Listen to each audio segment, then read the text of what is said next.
show. We are live here on the Mac Hike, or in the Mac Hike of Flowood Studios. This segment is going to be brought to you by Watkins Construction and Roofing. I've spent the last year, almost 2 years, reading a nice little commercial for you guys about them to let you know what they do. But I think what I really like doing is letting you reading their customers' reviews to you, because I think anybody can write a good script for you to read. But I think hearing it from the customers, the satisfied customers, is the best way to do it. This here review is from a Mr. Floyd Graves, who I believe I'm friends with on social media. It's a 5-star review. Says, we were very impressed with how Watkins replaced our roof. We took several bids from different companies, and Mr. Jamie Price, who is a buddy of mine, was knowledgeable, well-mannered, friendly, and helpful. Watkins' bid was fair, and their reviews were good and honest. Our experience with Watkins was better than expected. They began the job on the date we were told they would be starting. Their work was completed in the time frame quoted. Our material was delivered on time with all supplies necessary to get our roof started. The crew putting on the new roof on our home was polite, diligent. They did not talk ugly or leave any messes. That's a big deal right there. Because it was hot. It was so hot, yet they kept working quickly and as a good team. After the job was finished, Mr. Jamie Price returned to double-check their work. He also wanted to make sure we were pleased and that we did not have any issues or problems.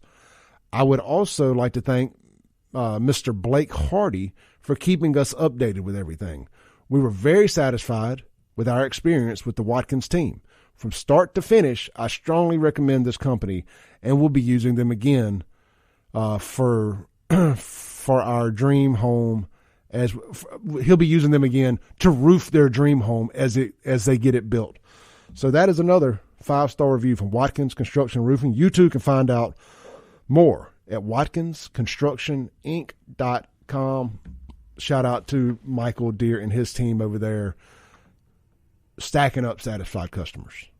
And look, nobody ever wants to have to deal with the roof stuff, but it is a necessary evil in life. So when you have to do it, get with the team that you know is going to be truthful, honest, and transparent with you, and that's Watkins Construction and Roofing. All right, before we go to our next subject, let's check the Guns and Gear text line. You guys were hitting me up pretty good during that hangover segment. Let's see. Woodrow says the Navy uses beans for hangovers. Okay. Debbie says drinking a lot of water, eating a greasy hamburger, and of course a little hair of the dog always helps too. Yes, it does. But that is like always the last thing you want to do too, right? I mean, unless it's say a morning where you don't have to do anything that day and you can just kind of roll with it. But eventually you got to pay the piper. I'd rather just get it over with. Now, we in New Orleans or out of town or something, different story. Hair of the dog it is.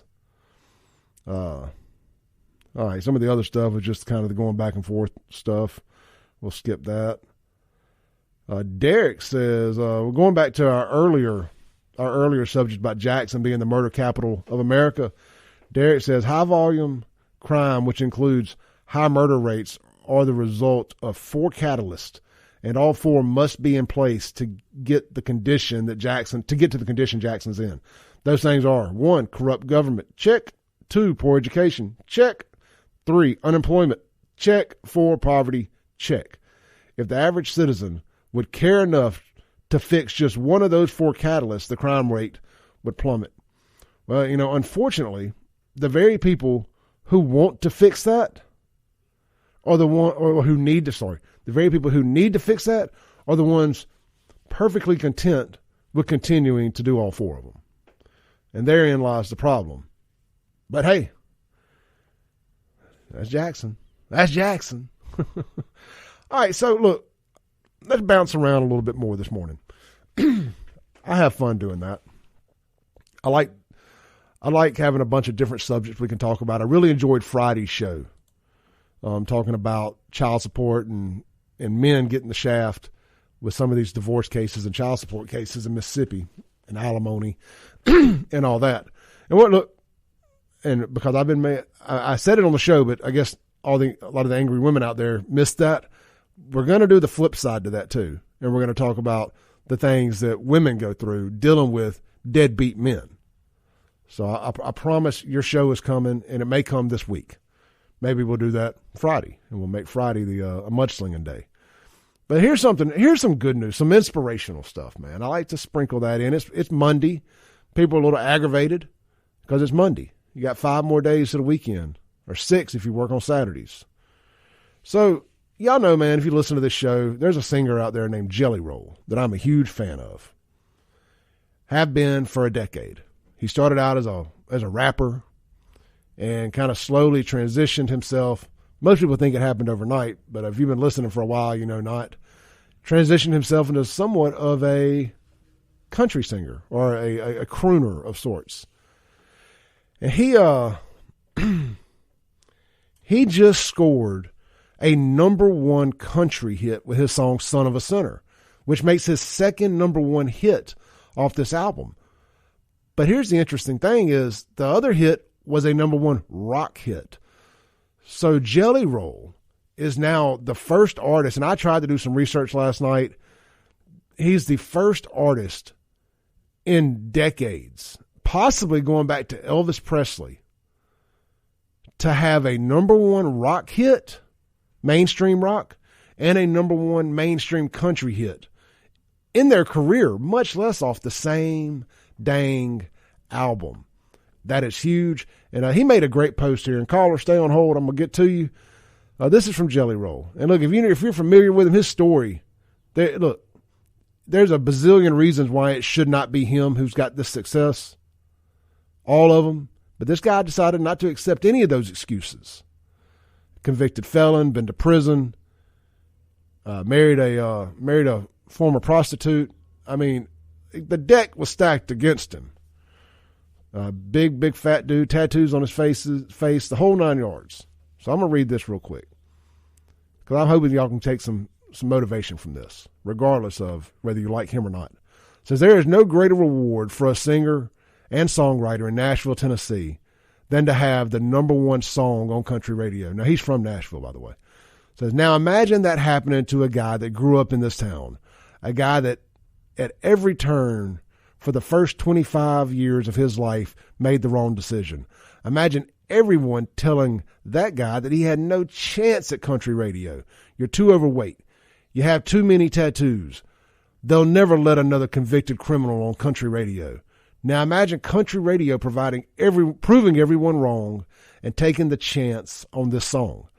The message and the man. If you can imagine that, then you can understand why I'm so filled with gratitude as tears stream down my face while I type this. I currently have the #1 song on country radio. Thank you to my fans who called and requested this song at their local radio station and celebrated like I did the first time they heard it played.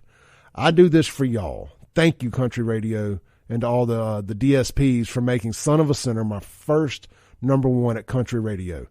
I vow to never let you down or forget the chance you gave me when everyone told you not to. I want to take a second to thank my label, Stony Creek and BMG, Loba and his Misfits. Y'all took the biggest chance. Every label in town told me I had a better chance of signing with a label in LA than to ever have a chance to sign in Nashville. Not only did that not scare BMG, it made them want to double down and go all in. And I shared this on my personal Facebook yesterday with a little note from myself, and just so I don't misquote myself, I'm going to read y'all my quote real quick, and I'm going to elaborate a little bit here.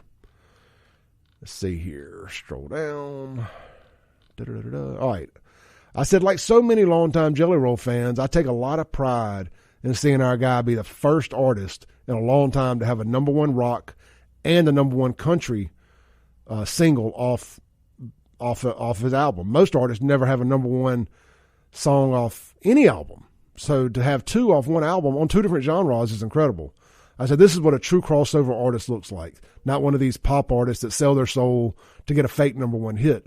Jelly is proof that hard work, dedication, some talent, and the support of a kick-butt woman beside him, that anyone can overcome and achieve greatness. And And I'm going to tell you, man, that is no doubt with that. So I say all that to say this before we go to the commercial break. No matter where you're at in life, no matter what obstacles you have in front of you, no matter how bad today may seem, no matter how insurmountable those odds may be, you can overcome it if you want to. But it takes discipline, dedication, hard work, a little bit of luck, and some talent. Thanks for listening. Tune in tomorrow at 7 a.m. as the Clay Edwards Show discusses all that is going on in and around the city of Jackson. This concludes our broadcast day. Right here on 103.9 WYAB.